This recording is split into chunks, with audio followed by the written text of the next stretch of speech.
What people typically don't understand, though, is that communism and socialism is a ruse. It's a fake. It's always a fake. It's always a scam. Think of what happened in the Soviet Union. The means of production turned over to KGB agents who wound up in an oligarchy, basically controlling a fair amount of the economy. So, it always turns into this. All animals are equal, but it always turns out that some animals are more equal than others. Right. Thank you, George Orwell. Animal Farm. Yep. Great quote. That says it all, doesn't it? It sure does.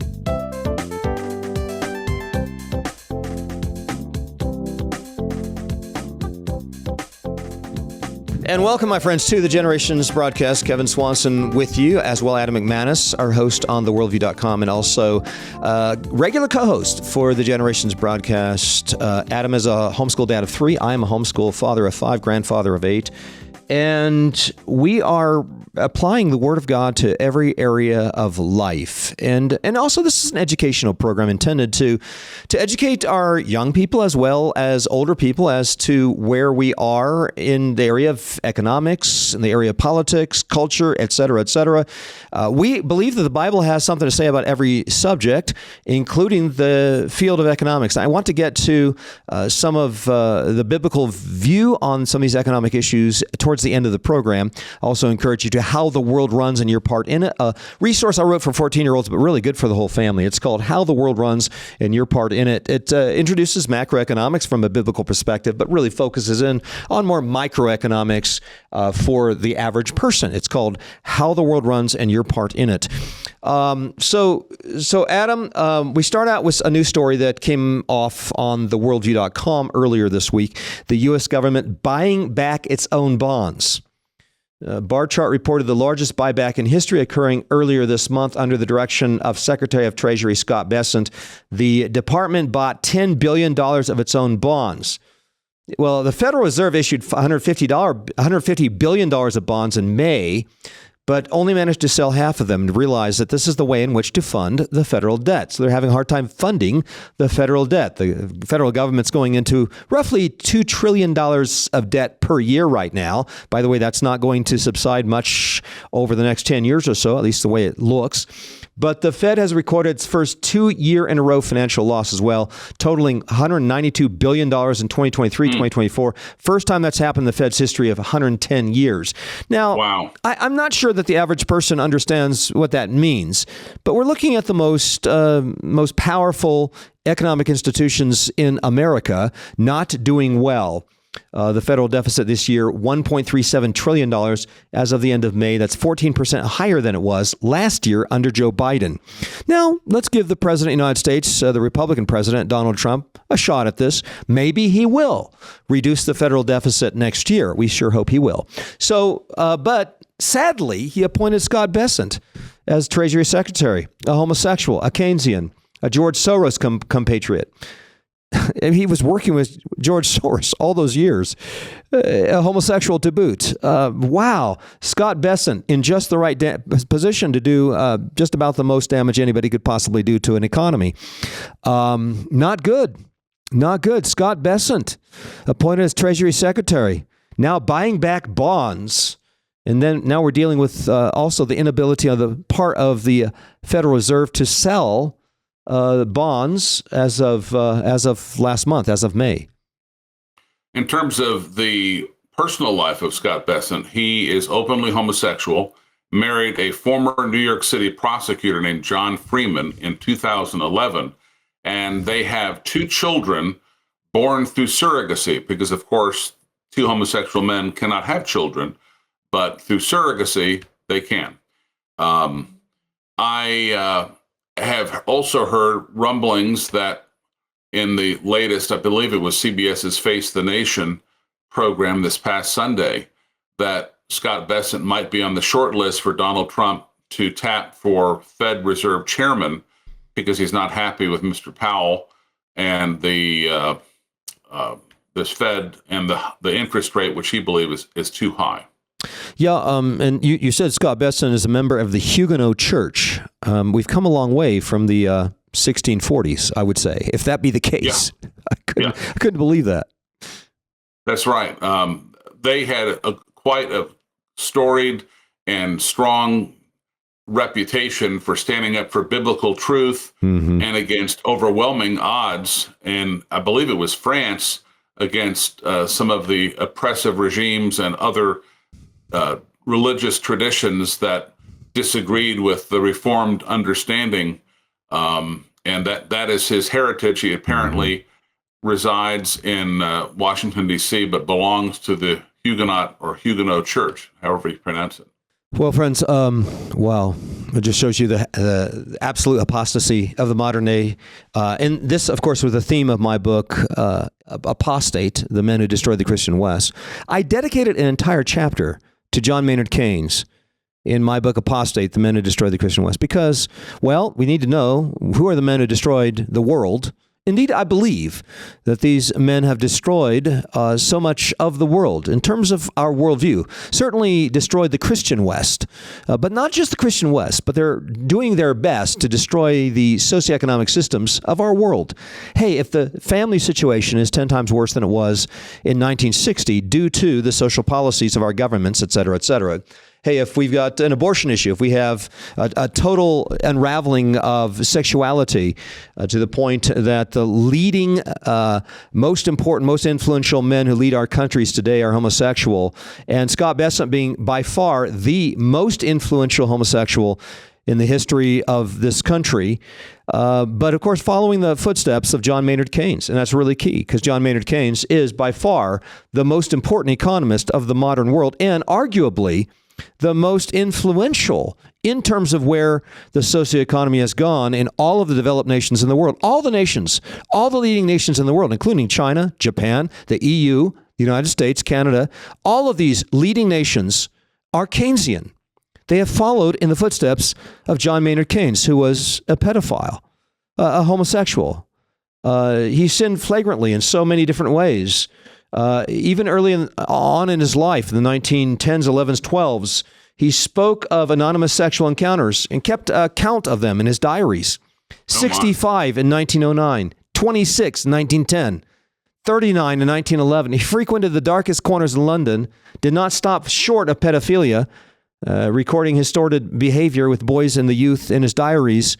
And by the way, also took trips into Africa in order to defile young men as best as he possibly could. And again, the most influential economist of all time, transforming the world economy to where it is today. John Maynard Keynes was an advocate of big government-controlled economics, including total centralized control, monopoly of the money supply, fully unbacked currency. In his track on monetary reform, released in 1923, Keynes called for an inflation tax in which a government can transfer resources to itself without applying to Parliament for the money. He repudiated the gold standard as a barbarous relic. John Maynard Keynes published his magnum opus, 1936, The General Theory of Employment, Interest, and Money. This book was referred to by Murray Rothbard, who is a free market economist. Murray Rothbard called this one of the most dazzlingly successful books of all time. Rothbard explained that this revolutionary theory had conquered the economics profession and soon had transformed public policy, while old-fashioned economics was swept unhonored and unsung into the dustbin of history. Well, John Maynard Keynes insisted on government control of the aggregate amount of resources devoted to augmenting the instruments of production, the basic rate of reward for the investors. During economic downturns, he recommended government intervention, substantial increases in government spending, what he called a comprehensive socialization of investment. Governments, according to Keynesian theories, would increase deficit spending. Very, very important that we run governments into 30, 40, 50, 60 trillion dollars of debt, upwards of 150 to 250% debt to the GDPs. That's what his vision was for the world. Finally, somebody asked him, in the long run, what will happen, John Maynard Keynes? He said, well, in the long run, we're all dead, so who cares? That was his response.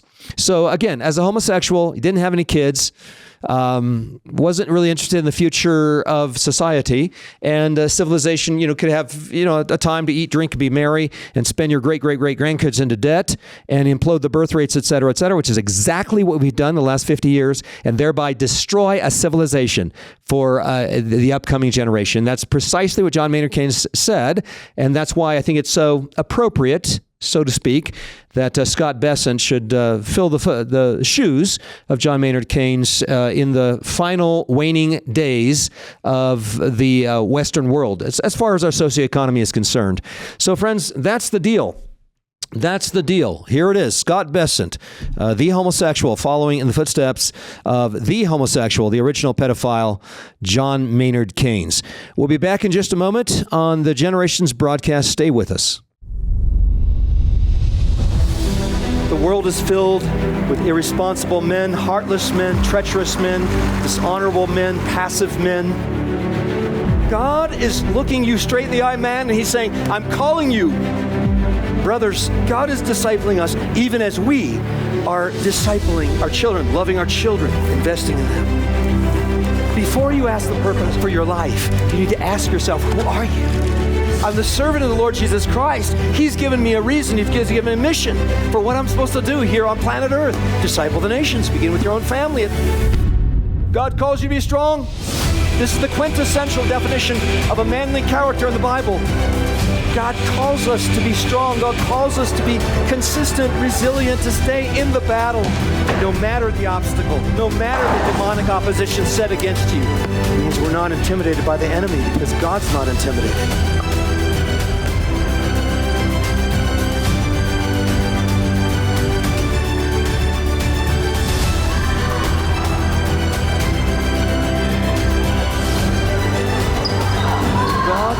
Calling you to that.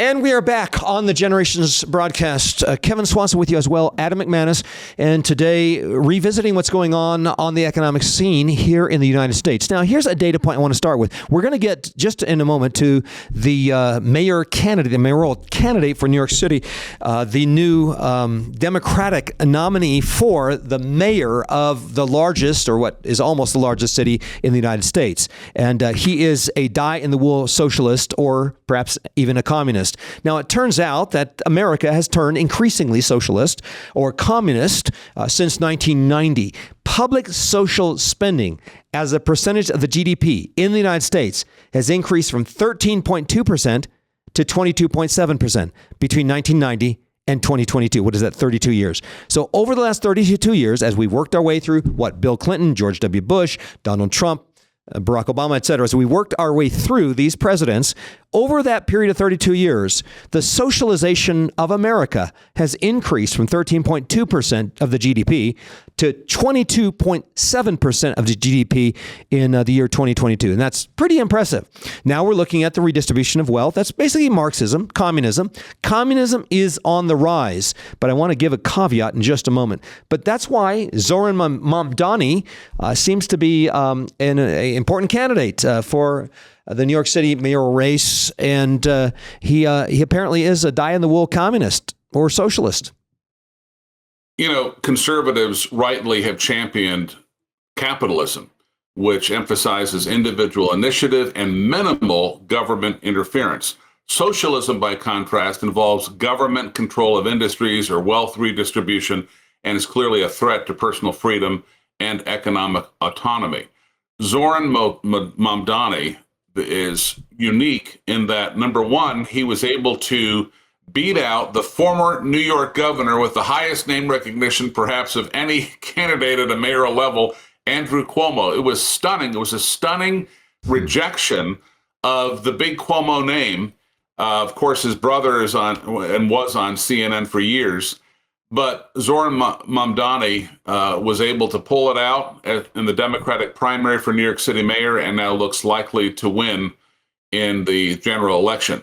I'm looking at his website right now, and there are several things that just jump off the page. Under housing, under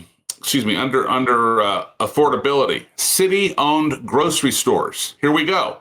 Government intervention in the economy. And he says, food prices are out of control. Nearly 9 in 10 New Yorkers say the cost of groceries is rising faster than their income. Only the very wealthiest are not feeling the squeeze. Zoran Mondani will create a network of city-owned grocery stores focused on keeping prices low, not making a profit, as if the profit idea is bad. Without having to pay rent or property taxes, they will reduce overhead and pass on savings to shoppers. They will buy and sell at wholesale prices, centralize warehousing and distribution, and partner with local neighborhoods on products and sourcing. All right, another one, fast, fare-free buses. So another gimme, another socialist handout. Someone's paying for this. He says public transit should be reliable, safe, and universally acceptable. Well, I guess it's universally acceptable when it's free. But 1 in 5 New Yorkers struggles to afford the ever-rising fare. Adding insult to injury, our city's buses are the slowest in the nation, robbing working people of precious time for family, leisure, and rest. And so he's going to redistribute the wealth and basically pay for the bus transportation. And then under early childhood and education, Zoran Mondani, this socialist communist who's the New York City Democratic primary winner for mayor, no cost childcare. After rent, the biggest cost, he writes, for New York's working families is childcare.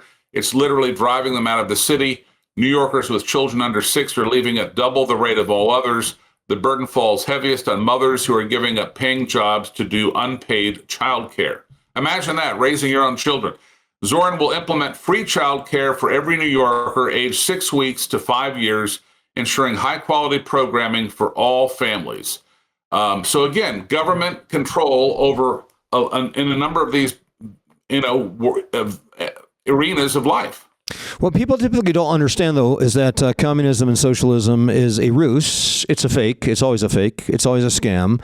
Think of what happened in the Soviet Union. The means of production turned over to KGB agents who wound up in an oligarchy, basically controlling a fair amount of the economy. So, it always turns into this. All animals are equal, but it always turns out that some animals are more equal than others. Right. Thank you, George Orwell. Animal Farm. Yep. Great quote. That says it all, doesn't it? It sure does, yeah. All animals equal. So, you have these animals out there like Mondani, just say, hey, we're all equal here. It's all going to be, redistribution of wealth, et cetera, until we eventually discover that some animals actually were more equal than others. That's the way it works, friends. You just got to understand that. Now, the public social spending in America is interesting. It actually has moved in the way of redistributing wealth, which is exactly the direction that Mondani is intending to go. In 1990, 13.2% of GDP was redistributed into social spending. Now it's 22.7%. What's that? About, not quite double as a percentage of the GDP. And that's significant. However, here's the point. However, aggregate wealth gain has gone in the opposite direction. Aggregate wealth gain from 1990 to 2025, wealth for the bottom 50% only increased by 5.4 times. Wealth for the top 1% increased 10.1 times. And wealth for the top 0.1% increased by 12.5-fold. So much, much greater. All animals, again, in socialism are equal. But it always turns out that some animals are more equal than others. Now, it turns out that you've got to play the complex shell game using the Federal Reserve System and money manipulation on the part of the power brokers at the top of the heap in Washington. So that's the way it has to work. So while they are redistributing the wealth over there, there's another redistribution of wealth going on in a slightly different approach using the Federal Reserve System or the national bank. David Stockman has an interesting article on this. Now, again, it's such a shell game. It's hard for people to understand exactly what's going on. He talks about Zoran Mondani being the ultra left-wing wackadoo who won the Dem primary for New York mayor. But it occurs to us, he says, that this veritable assault on sanity via the election of 33-year-old nincompoop wants rent controls, free daycare, communist grocery stores, et cetera, deserves a more profound rebuke than the one that Donald fired off this morning, he says, and he refers to the president. Then he says, so let's suggest the madness of the New York City polls yesterday might have been brewed down at the bottom of Manhattan at 33 Liberty Street, which is the point of where the Federal Reserve is happening. He says there you have the mad money printers at the Fed, the FOMC, blessing the top 1% with such an outrageous windfall of ill-gotten wealth that it may well be brewing a populist uprising that could threaten the very foundation of capitalist prosperity. In other words, you've got this other thing happening in the background that is going just the opposite of what is purported to be happening by the legislatures and others that are running out there pretending to redistribute wealth right and left because of what's going on at the Federal Reserve.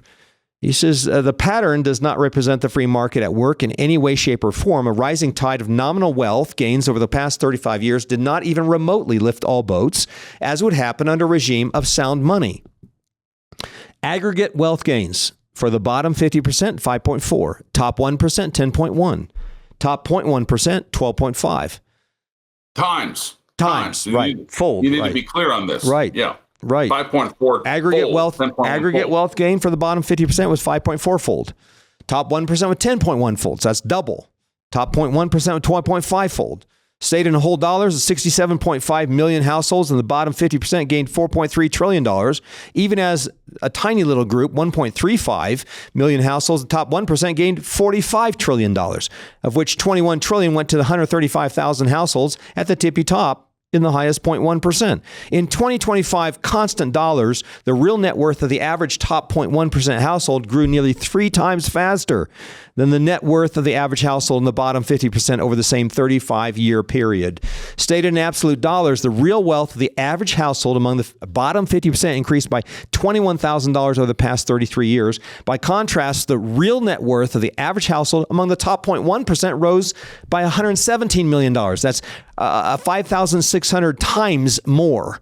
To be sure, capitalism is meant to generate large, even huge net worth differences between top wealth producers and those at the bottom or average tiers of the economic scale. But there's absolutely no reason for this inherent gap, as evident in the 1990 figures, to expand so dramatically during just the last 30 years. There's no mystery as to where all the excess central bank credit ended up during that 3-decade interval. So there's been a massive increase in the Fed's balance, increasing 24-fold, rising from $300 billion in 1990 to $9 trillion 25 years later.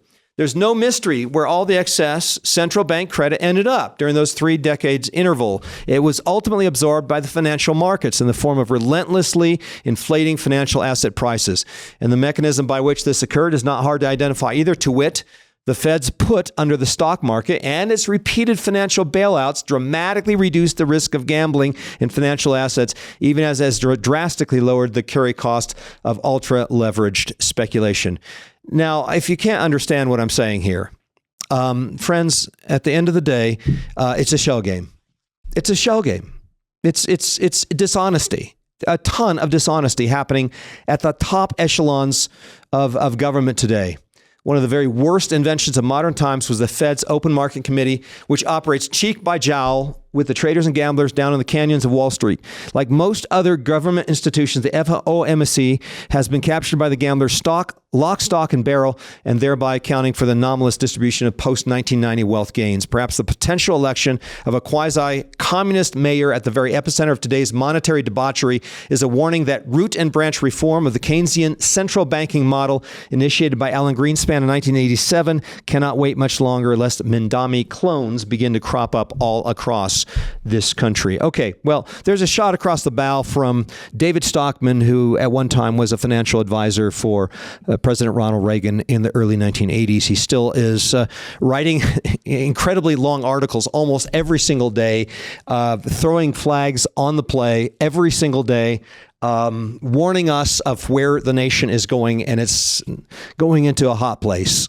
And it seems to be going to a hot place in a handbasket. Okay, so that's... Let me just ask a clarifying question. Yeah. It seems as though he's saying something's amiss in terms of the dramatic multiple-fold increase in wealth of the top 1% versus the 50% of the masses. How is what he's saying different than the class warfare that Bernie Sanders, the socialist out of Vermont, advocates, the senator? Well, I don't understand his bottom point. The difference is we're going into $9 trillion in debt to fund the government, and that works its way to the benefit of very rich people. It's not actually, it's not actually making its way into anybody else's pocket. I mean, there is a percentage that works its way into. Here's one example. For example, the $6 trillion that went into the COVID recovery. We wound up with about 1.2 or $1.4 trillion in stimmy checks, and that went out to the rest of us. Where did the other 4.8 trillion go? I don't know. Where did it go? Well, he says it goes to the benefit of the richest investors in the country. Now, how that works is difficult for the average person to understand. Here's the bottom line, though. Government has no business taking that much money from the people. Governments have no business spending upwards of 30, 35%, 50%, including state, local, and federal governments, 50% of the national income. And despite the fact that it's, going into debt for some percentage of it, the governments have no business with doing any of that. At the end of the day, I think the average person can understand that the human governments are not to spend more than 10% of the people's income, and that comes from 1 Samuel chapter 8. The Bible gives us, I think, some concrete limits in 1 Samuel chapter 8. By the time governments are spending upwards of 50% of GNI, where does that money go? Do you think it might go to their friends?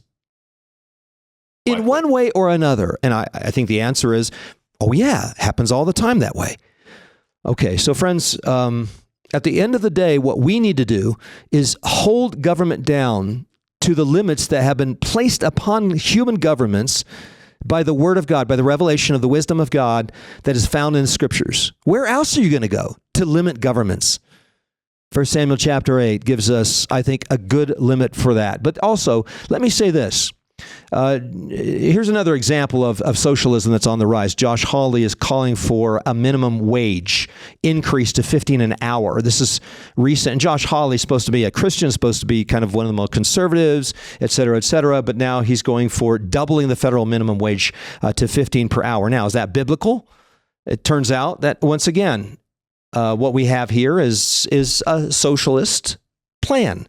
We have all these various forms of socialism that where governments are attempting to control the economy, governments are attempting to fund the economy, governments are playing favorites. They always do. Now, sometimes they redistribute from the rich to the poor. Sometimes they redistribute from everybody to their rich friends by one means or another, by the shell game.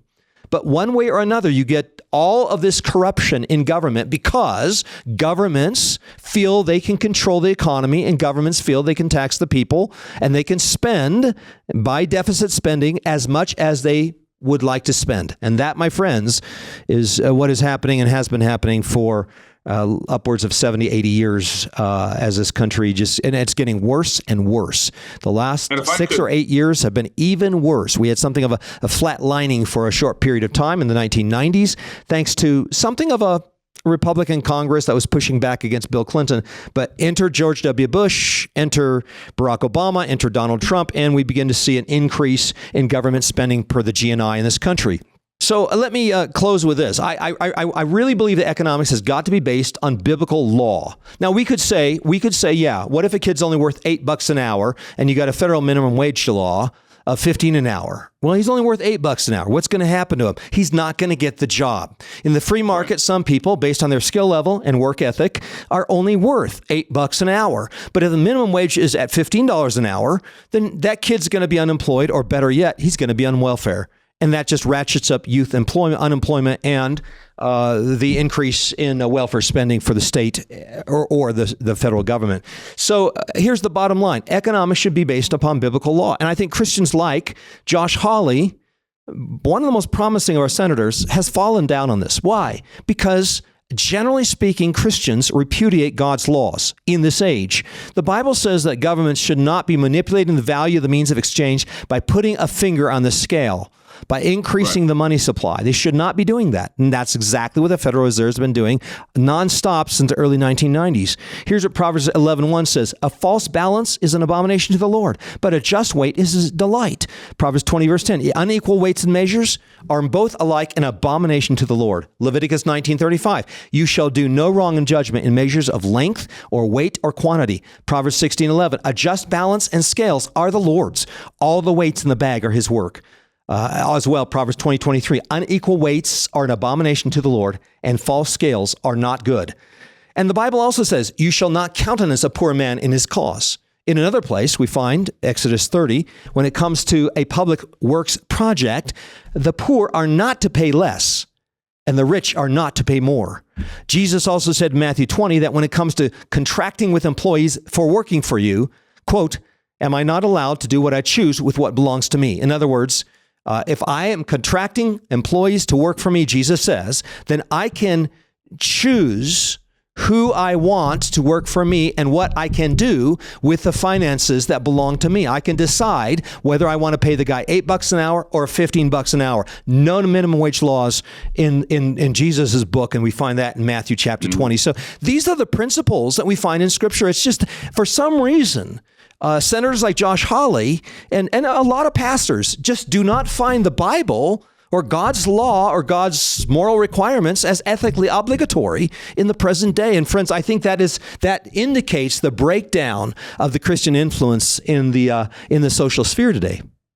You referenced 1 Samuel 8 several times, and I just want to read the relevant passages talking about the percentage that should go to the government. Samuel, the prophet, of course, was trying to explain to the people on behalf of God, please don't take a king, have God as your king. But they insisted.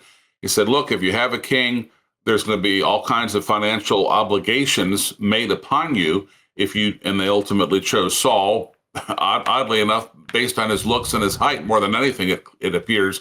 But 1 Samuel 8, verses 10 and following, Samuel told all the words of the Lord to the people who were asking him for a king. He said, this is what the king who will reign over you will claim as his rights. He will take your sons and make them serve with his chariots and horses, and they will run in front of his chariots. Some he will assign to the commanders of thousands and commanders of 50s. And he goes on, verse 13, he will take your daughters to be perfumers and cooks and bakers. He will take the best of your fields and vineyards and olive groves and give them to his attendants. He will take, here's the key, verse 15, a tenth of your grain and of your vintage and give it to his officials and attendants, your male and female servants, and the best of your cattle and donkeys he will take for his own use. He will take a tenth of your flocks, and you yourselves will become his slaves. When that day comes, you will cry out for relief from the king you have chosen, but the Lord will not answer you in that day. If it were only a tenth today, Kevin, we'd be thrilled, wouldn't we? Yeah, and there you see a tyranny is defined as 10%. At the point of 10%, the people are pressed to cry out to God for his redemption, his salvation from such horrible tyrannies. But we're today, we are saddled with taxation and government spending upwards of anywhere between 45 and 55% of the people's income. And friends, that's not just America. That's almost every developed nation in the world today. Well, that wraps up this edition of the Generations broadcast, my friends. I encourage you to my book, The Story of Freedom, to better understand where we are. We're the frogs in the slowly boiling water, and we have reached 211.8 degrees Fahrenheit. And it's time for us to realize the sort of tyranny that we have inherited and to understand the biblical principles related to this. And that I summarize in my book, The Story of Freedom, available at generations.org. This is Kevin Swanson and Adam McManus inviting you back again next time as we continue to lay down a vision for the next generation.